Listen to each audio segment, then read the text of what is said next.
तो देश में देखिए कोरोना मरीजों के मिलने की रफ्तार लगातार बढ़ती जा रही है। खासतौर पर महाराष्ट्र में अब रिकॉर्ड मामले सामने आ रहे हैं।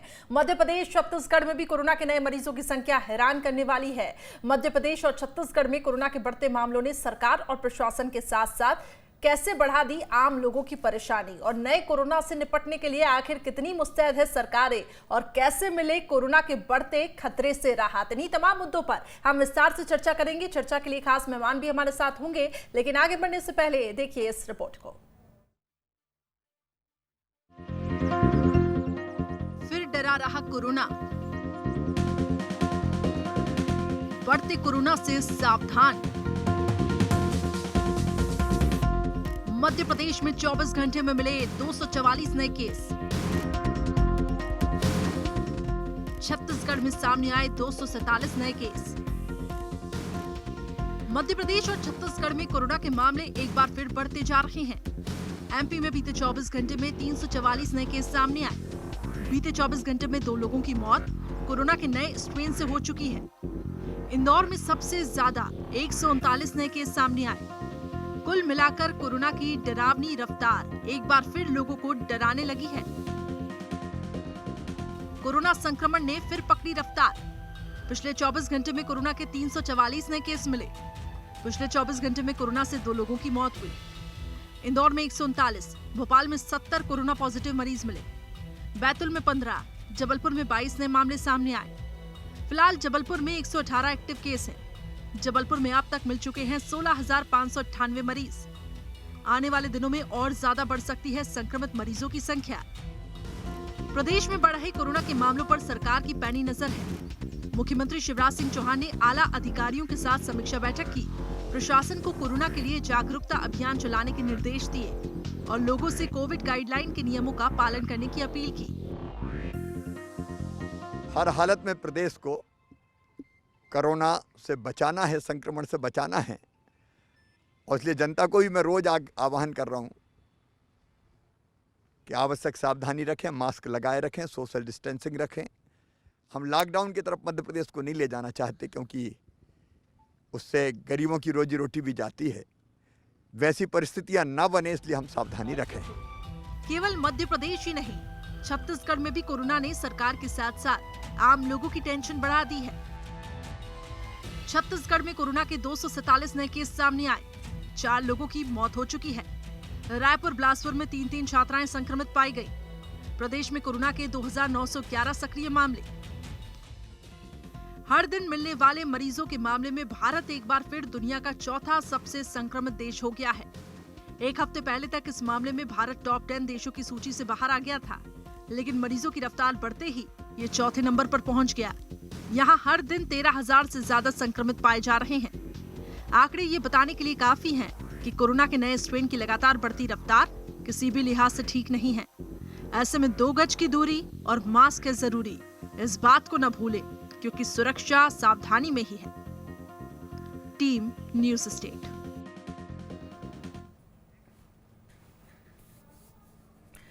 तो 2 गज की दूरी और मास्क है जरूरी, इस गाइडलाइन का पालन करें। लेकिन क्या वो जागरूकता अब लोगों में दिखाई दे रही है? तमाम सवाल हैं और तमाम गेस्ट भी हमारे साथ इस वक्त इस पैनल में मौजूद है। उनका तारुफ आपसे करवाती हूँ। प्रदीप माहौर जी हमारे साथ जुड़ चुके हैं, बीजेपी की तरफ से, बीजेपी का पक्ष रखेंगे।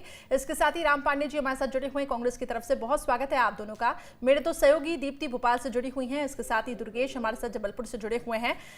सबसे पहले दीप्ति आपकी तरफ ही रुक करती हूँ। इससे पहले भी हमने चर्चा की कि सीएम शिवराज सिंह चौहान काफी ज्यादा चिंतित दिखाई दे रहे हैं और आज रात 8 बजे देश की जनता को संबोधित करेंगे। लेकिन फिलहाल सरकार की क्या कुछ तैयारियां दिखाई दे रही हैं, और ये बताएं सबसे पहले कि भोपाल की जनता आखिर कितनी ज्यादा जागरूक दिखाई दे रही है?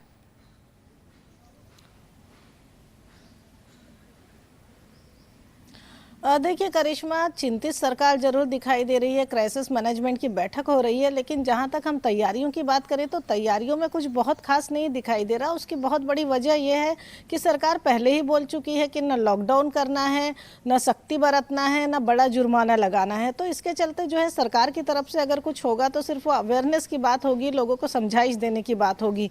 तो उसके लिए खुद मुख्यमंत्री शिवराज सिंह चौहान आज अपनी जनता के साथ इंटरेक्ट करेंगे। और इसके अलावा जो मध्य प्रदेश की जनता की बात करें, हम भोपाल की जनता की बात करें या इंदौर की जनता की भी बात करें, तो जो ग्राउंड रियलिटी है करिश्मा, वो तो ये है कि लोग कोविड को लगभग भूल चुके हैं। बल्कि कोविड गाइडलाइंस तो बहुत दूर की बात है, लोग ये भी भूल चुके हैं कि किस तरह से उन्होंने उस समय कोविड गाइडलाइंस का पालन किया था। कोई मास्क लगाए नहीं दिखाई दे रहा है, सोशल डिस्टेंसिंग का कोई पालन नहीं कर रहा है।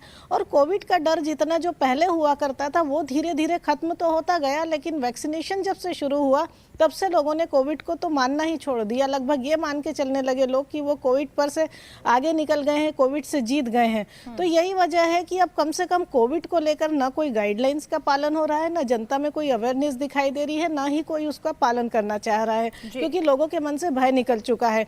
और दूसरी बात रही सरकार की, तो सरकार अवेयरनेस की बात जरूर कर रही है, लेकिन सरकार सख्ती की बात नहीं कर रही है, सरकार बड़े जुर्माने की बात नहीं कर रही है। और सरकार ने आज से 1 महीने पहले लगभग कोविड सेंटर्स भी जो जैसे भोपाल का कोविड सेंटर खुला है, लेकिन आसपास के जहां पे मामूली लक्षण वाले पेशेंट जाते थे वो कोविड सेंटर को बंद कर दिया है। तो सरकार की तरफ से भी कोई बहुत अलग तरीके से इस तरह से कोई तैयारी नहीं दिख रही है, सिवाय इसके कि सरकार ये चाहती है कि लोगों में वापस इतनी अवेयरनेस आए कि वो खुद अपने आप को कोविड से बचा सके, जब तक कि एक बड़ी आबादी का वैक्सीनेशन नहीं हो जाता है। करिश्मा, ठीक है। दुर्गेश, मैं आपके पास आना चाहूंगी। जबलपुर में तो आज केसेस काफी ज्यादा बढ़ गए हैं, ऐसे में जबलपुर के लोग आखिर कितने ज्यादा जागरूक हैं? जैसा कि दीप्ति बता रही हैं, सरकार ने सख्ती दिखा दी, लेकिन सरकार ने सबसे पहले ये बोल दिया कि हम लॉकडाउन नहीं लगाएंगे। ऐसे में लोग तो अब और ज्यादा बेपरवाह दिखाई दे रहे हैं और कोरोना को तो अब वो बिल्कुल हल्के में लेने लग गए हैं।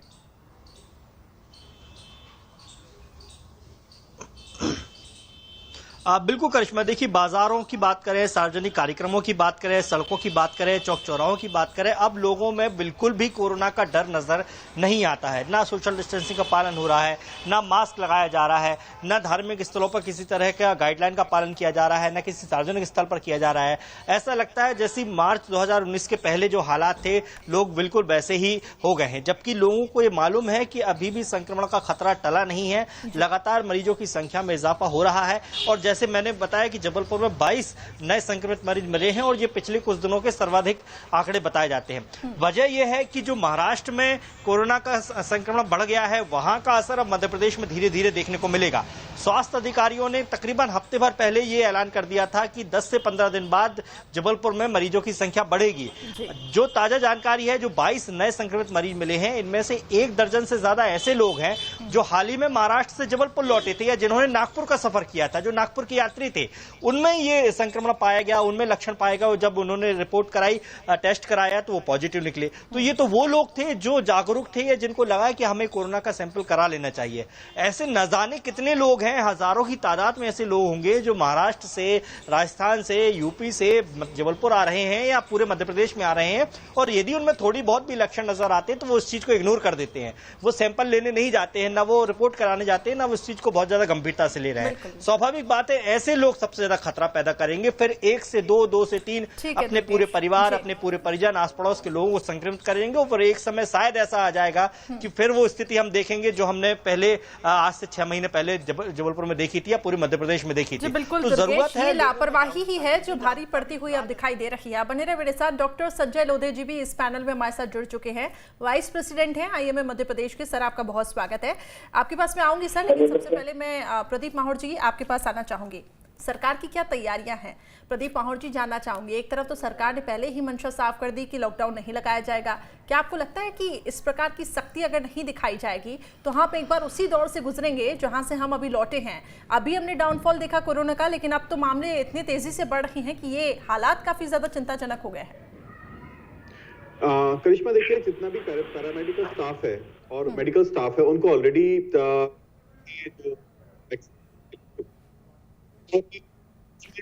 जी प्रदीप जी, कुछ टेक्निकल इशू हो रहा है, आपकी आवाज हम तक नहीं पहुंच पा रही है। राम पांडे जी, विपक्ष होने के नाते आप क्या कहेंगे सर, आपकी प्रतिक्रिया?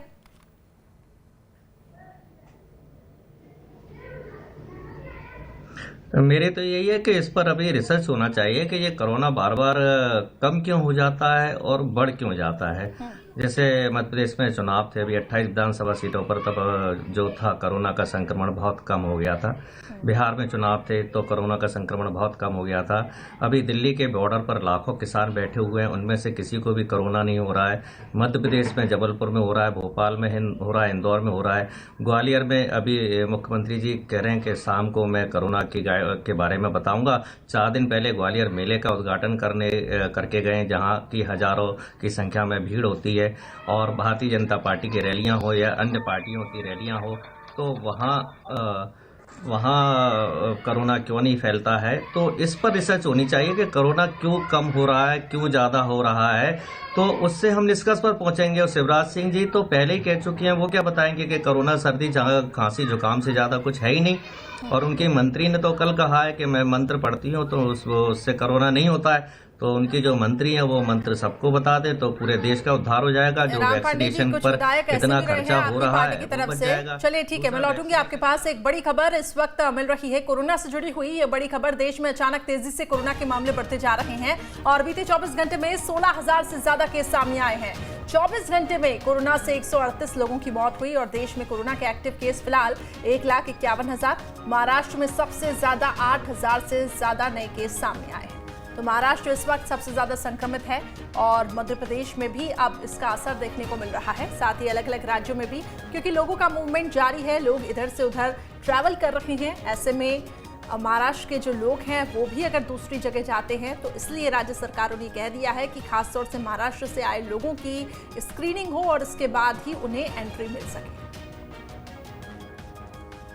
चलिए वापस हम अपने डिस्कशन की ओर आगे बढ़ते हैं। राम पांडे जी, आप जो सवाल उठा रहे थे, एक और चीज उसमें मैं ऐड ऑन करना चाहूंगी। कुछ विधायक आपके भी ऐसे रहे सर, जिससे न्यूज स्टेट ने बातचीत की, उन्होंने मास्क नहीं लगाया था और सदन तक वो पहुंचे थे।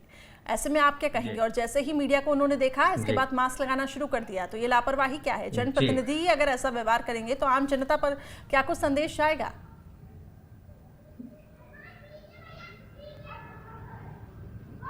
जी, वो विधायक ही नहीं, करोड़ों लोग आज मास्क नहीं लगा रहे हैं। पिछले 2-4 महीने से लोगों ने मास्क लगाना बंद कर दिया है।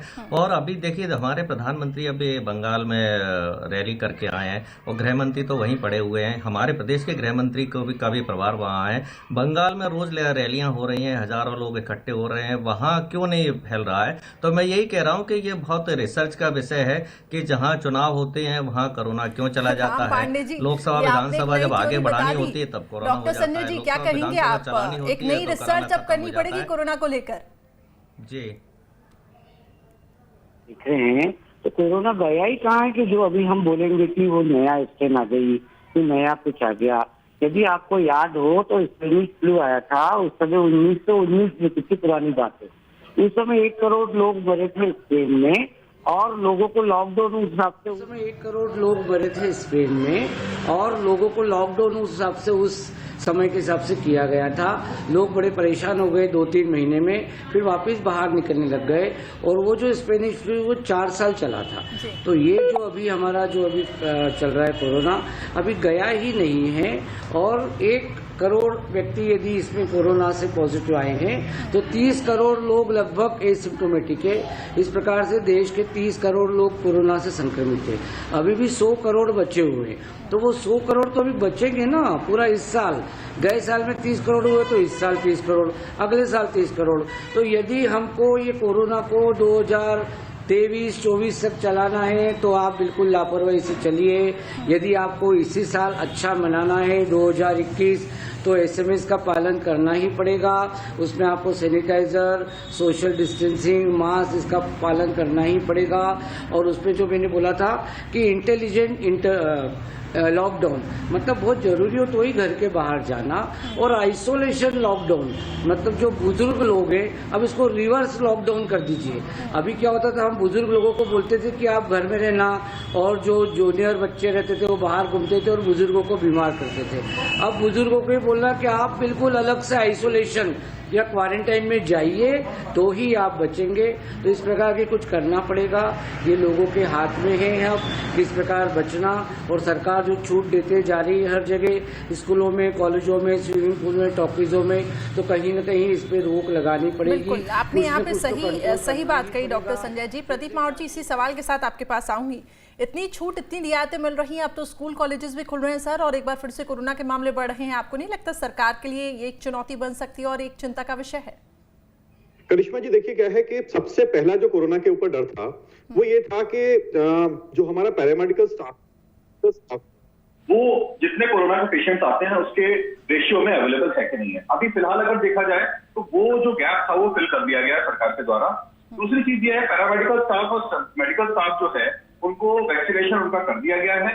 अच्छा, जो केसेस हमारे यहाँ बढ़ रहे हैं कोरोना के, अभी जो देखने में आया है रिसेंटली, कि हम ये भी मान सकते हैं कि डॉक्टर साहब भी एग्री करेंगे कि जब भी सीजनल चेंजेस आते हैं, ठंड के बाद में अब गर्मी के वजह चेंजेस आ रहे हैं, तो उस समय पे इम्यूनिटी लेवल कुछ लोगों के थोड़े से डिस्टर्ब होते हैं और उसी का कारण है कि रेशियो बढ़ता है। इस समय पे सावधानी बरतना बहुत आवश्यक है।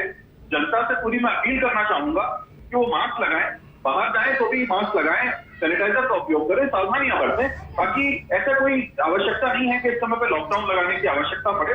हाँ, सावधानियां बरतने की आवश्यकता अभी भी है, जो कि आगे भी रहेगी जब तक कि पूरी जनता को जो लेकिन प्रदीप जी, जिस तरीके की जागरूकता पहले दिखाई दे रही थी और सरकार जिस तरीके से जागरूकता अभियान चला रही थी, चालान काटे जा रहे थे, क्या आपको लगता है वैसी ही सख्तियां बरतनी पड़ेगी? क्योंकि अब तो ढिलाई और ज्यादा बढ़ गई है, कोरोना को इतना हल्के में लोग लेने लगे हैं जी कि वो अस्पताल में पहुंच ही नहीं रहे हैं, खुद ही अपने घर में इलाज कर रहे हैं।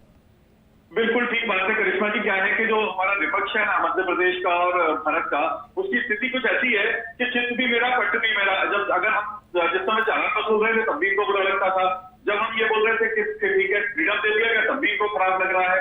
मतलब कोई भी स्थिति हो जाए, हमारे राम पांडे जी बैठे हुए हैं, इनका काम है बुराई करना। हम कोई भी एक एक्शन ले लेंगे, उसका नेगेटिव में बोलना ही बोलना है इनको कि ये तो एक्शन लिया गया, ये बिल्कुल हुई अभी। और इसकी कुछ अच्छा किया। अरे प्रवक्ता जी, चालान की कोई बात नहीं हुई है अभी। करिश्मा जी, राम पांडे जी कभी संतुष्ट होने वाले नहीं। राम पांडे जी, विपक्ष होने के नाते आपकी भी तो भूमिका है कि देश की जनता का ख्याल रखा जाए। क्यों नहीं आप लोग एक पहल करते हैं, कुछ जागरूकता अभियान चलाया जाए? लेकिन यहाँ तो उल्टा ही होता है, कोरोना वैक्सीन आती है तो विपक्ष कहता है कि इस वैक्सीन का 3rd फेज का ट्रायल होना चाहिए। ऐसे में लोगों के मन में तो आशंकाएं और बढ़ती जा रही हैं, कैसे वो पहुंचेंगे वैक्सीन लगवाने के लिए?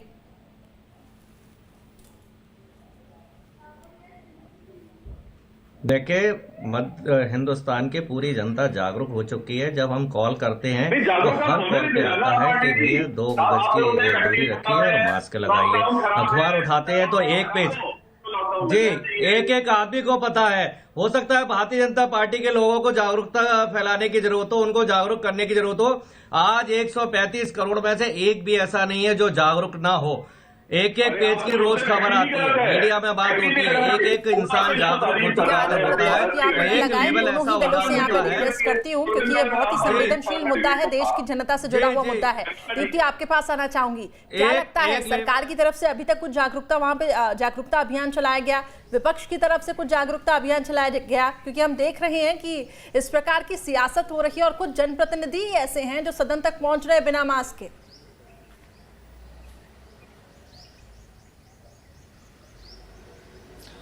बिल्कुल करिश्मा, जो जागरूकता अभियान की बात है तो जो एकदम शुरू में चला था वही अभी तक या तो कॉलर ट्यून में दिखाई देता है या फिर उसी तरह की जो है सुबह नगर निगम की गाड़ियों में सुनाई देता है, तो वही जागरूकता अभियान अभी तक है। बल्कि सबसे बड़ी स्थितियां तो ये हो गई हैं कि जिस तरीके से विधानसभा शुरू हुई है और विधानसभा में जो स्थिति देखने को मिल रही है वो सबसे अजीब किस्म की स्थितियाँ हैं, क्योंकि विधायक खुद मास्क नहीं लगा रहे। और मास्क नहीं लगा रहे वहाँ तक तो ठीक है करिश्मा, मास्क नहीं लगाने के क्या क्या तर्क दे रहे हैं कि वो रोज अग्निहोत्र करते हैं, वो रोज व्यायाम करते हैं, वो रोज मंत्र पढ़ते हैं, या फिर वो ये तर्क दे रहे हैं कि हम मास्क तो नहीं लगाएंगे, हमारा दम घुटता है। और तो जिस तरीके के तर्क आ रहे हैं, या फिर कुछ बोल रहे हैं कि गाड़ी में बैठ के पहनने के लिए रुके थे, या कोई बोल रहे हैं लगाते हैं, कोई बोल रहा है भूल जाते हैं। तो अगर विधायकों की तरफ से इतनी लापरवाही करी जा रही है तो फिर वो जनता को जागरूक करने किस तरह से जाएंगे? सबसे बड़ी बात यह है, मास्क नहीं लगाना अपने आप में एक बड़ी लापरवाही है, और उसके बाद जिस तरीके के तर्क आ रहे हैं उससे तो ये लगता है कि कम से कम जिम्मेदारी नाम की कोई चीज जनप्रतिनिधियों पे है या नहीं है। जिस तरीके के तर्क दे रहे हैं, जिस तरह से बच्चे जो है बहाने बनाते हैं, तो निश्चित ही अभी कोई जागरूकता अभियान ऐसा बहुत अलग से तो कम से कम नहीं देखा जा रहा। जो सब कुछ पहले चल रहा था उसी तरह का है, लेकिन लोगों के मन से कोरोना का डर खत्म हो चुका है। और जिस तरीके से हम सदन में भी देख रहे हैं कि माननीय भी जो है मास्क नहीं लगा रहे हैं, तो जनता से किस तरह से उम्मीद की जा सकती है? और ये ढिलाई हम देख रहे हैं, ये जो ढिलाई बढ़ती जा रही है, आम जनता तो बरत ही रही है, लेकिन सदन में जो विधायक पहुंच रहे हैं वो भी बरत रहे हैं। हैं। डॉक्टर संजय जी, आपके पास आना चाहूंगी। कहा जाता है कि वायरस में म्यूटेशंस होते रहते हैं और यही कारण है कि अचानक से अब ये कोरोना की पीक देखने को मिल रही है, एक राइज देखने को मिल रहा है। क्या लगता है आपको कि इससे लोगों को कितना सावधान रहने की जरूरत है?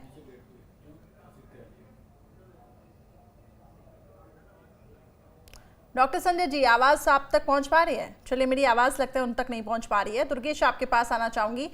जैसा कि दीप्ति बता रही थी कि भोपाल में इस तरीके का कोई भी जागरूकता अभियान नहीं चलाया जा रहा है। जबलपुर की क्या हाल है?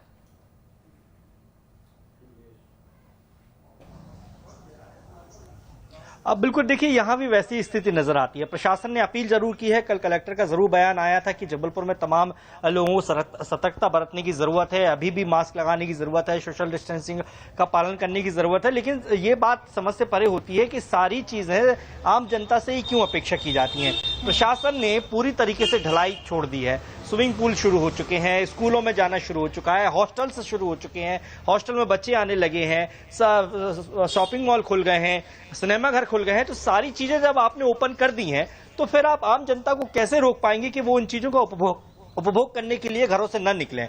पार्क आपने खोल दिए हैं, पार्क में कोई बंदिश नहीं लगाई गई है, कोई गाइडलाइन नहीं लगाई गई है। तो आम जनता तो देखिए, पहले से ही जब लॉकडाउन का पीरियड खत्म हुआ था तो आम जनता वैसे ही एक बहुत तेजी से उत्साहित थी कि वो घरों से बाहर निकले और मार्केट में घूमे। और जैसे जैसे ढिलाई बढ़ती गई, जैसे जैसे सब कुछ ओपन होता गया, वैसे वैसे लोग भी निकलते गए।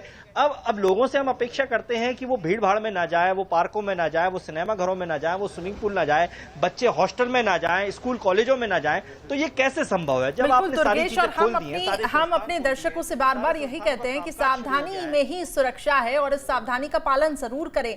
आप कुछ ही मिनट है मेरे पास, 1 मिनट बस है मेरे पास। प्रदीप माहौर जी और राम पांडे जी, आप लोग आमने सामने आए और ये बताएं कि पक्ष और विपक्ष दोनों को मिलकर अब इसमें काम करना चाहिए। क्या आप इस बात से सहमत है और किस तरीके से आगे की रणनीति होगी? संक्षिप्त में अपनी बात रखिएगा। बिल्कुल करिश्मा जी, क्या है कि विपक्ष राजनेता है, राजनेता जी, मैं बोलूं पहले? जनता की सेवा करना जी, सबसे पहला धर्म और कर्तव्य है। प्रदीप माहौर जी को सुन लेते हैं। जी प्रदीप माहौर जी, जल्दी से अपनी बात रखें, फिर मैं राम पांडे जी के पास। बिल्कुल, हमारा धर्म और कर्तव्य है जनता की सेवा करना, एक दूसरे के ऊपर छिटाकशी करना छोड़े। राम पांडे जी जिस प्रकार से बोल रहे थे, मैं इनके साथ 2-3 डिबेट में पहले भी बैठ चुका हूँ। बार बार इन्होंने एक ही बात कही, लॉकडाउन खराब था इनके लिए, लॉकडाउन हट गया खराब था इनके लिए, वैक्सीनेशन आया, वैक्सीन भी खराब था, वैक्सीन भी आज खराब है, सब कुछ खराब है। तो अच्छा क्या है, कुछ तो करके दिखाइए भाई। राम पांडे जी, कुछ तो करते आप। जिस समय पे लॉकडाउन हुआ था, देखे अभी जो ये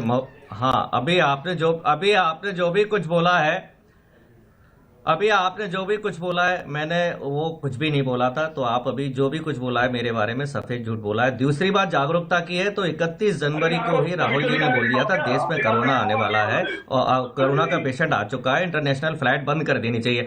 यदि राहुल गांधी जी को की बात मान ली जाती तो 1.5 लाख लोग मरने से बच जाते देश के अंदर, और प्रदेश के अंदर 4000 लोग मर जाते। कमलनाथ जी ने जब विधानसभा सत्र को आगे बढ़ाया था के साथ रोकना चाहूंगी सर, समय की यहाँ पे कमी है। बहुत बहुत शुक्रिया आप दोनों का हमारे साथ जुड़ने के लिए। साथ ही डॉक्टर संजय जी भी हमारे साथ जुड़े थे, बहुत शुक्रिया। दीप्ति और दुर्गेश मेरे 2 सहयोगी जुड़े थे, बहुत बहुत शुक्रिया आप सभी का मेरे साथ जुड़ने के लिए।